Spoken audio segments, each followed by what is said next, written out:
Ustazah, apa kabarnya antum hari ini? Ustazah harap antum semua dalam keadaan sehat walafiat. Bertemu lagi dengan Ustazah dalam pelajaran tematik.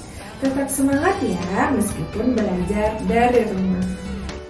Sebelum kita memulai pelajaran kita hari ini, marilah sama-sama kita ucapkan basmalah dan doa sebelum belajar. Bismillahirrahmanirrahim. Rabbi zidni ilma warzuqni fahma. Rabbi israhli sadri wa yassirli amri wahlul 'uqdatam min lisani yafqahu qawli. Amin. Adapun materi yang kita bahas hari ini adalah tentang peran Indonesia dalam kerjasama ASEAN. Nah, kompetensi dasarnya menganalisis posisi dan peran Indonesia dalam kerjasama di bidang ekonomi, politik, sosial, budaya, teknologi, dan pendidikan dalam lingkup ASEAN. Kemudian, tujuan dari pembelajaran tematik hari ini adalah dengan menyimak tayangan video, peserta didik dapat mendapatkan informasi tentang bentuk kerjasama Indonesia dengan negara Asia Tenggara di era globalisasi. Yang kedua, dengan menyimak tayangan video, peserta didik dapat menangkap peran Indonesia dalam kerjasama dengan negara-negara Asia Tenggara di masa globalisasi. Sekarang ini kita berada di era globalisasi. Dapatkah kamu menyebutkan fakta tentang globalisasi yang ada di sekitarmu? Berikut adalah pengertian dari globalisasi. Kemudian, penyebab adanya globalisasi antara lain, yang pertama dikarenakan perkembangan teknologi, yang kedua alat komunikasi, yang ketiga, alat transportasi. Hal ini memudahkan kerjasama antar negara. Ciri-ciri globalisasi. Pertama, terjalinnya hubungan sosial antar negara. Yang kedua, meningkatnya masalah bersama, yaitu masalah yang timbul dalam suatu negara dapat menjadi masalah yang menjadi perhatian bersama atau dunia internasional, seperti masalah HAM, lingkungan hidup, kejahatan perang yang ada di suatu negara.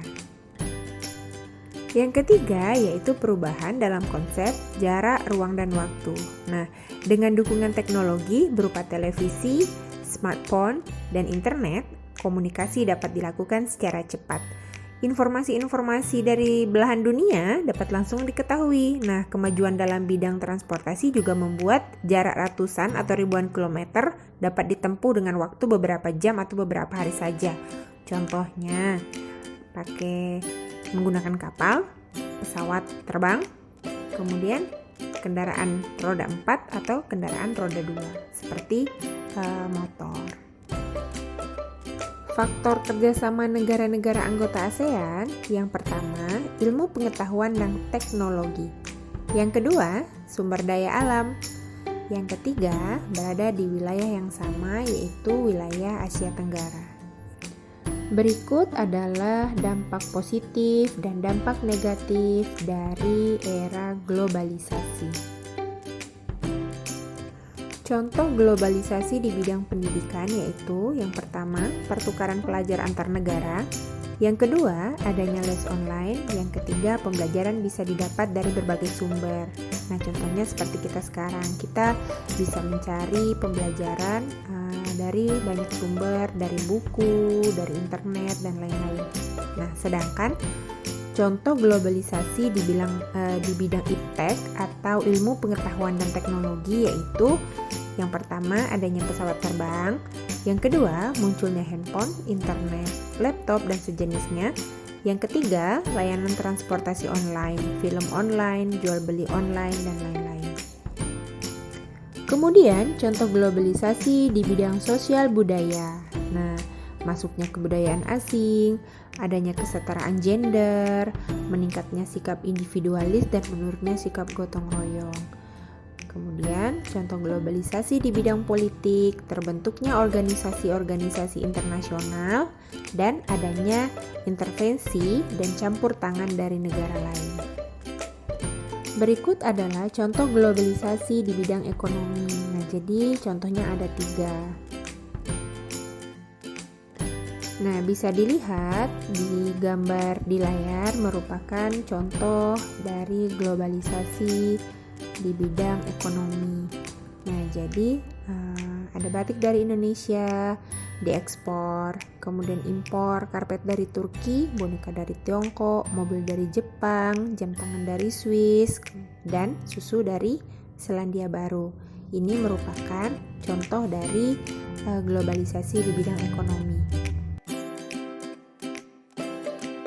Peran Indonesia dalam kerjasama ASEAN yaitu ada beberapa. Nah, yang pertama, penggagas lahirnya ASEAN. Yang kedua, meluncurkannya gagasan pembentukan Komunitas Keamanan ASEAN. Yang ketiga, menjadi penengah konflik dan perang. Yang keempat, kerjasama produksi makanan halal. Serta yang kelima, menganjurkan adanya pentas seni antar negara.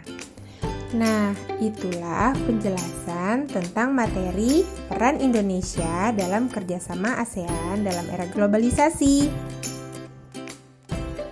Ustazah harap anak-anak Ustazah bisa paham dengan apa yang disampaikan tadi.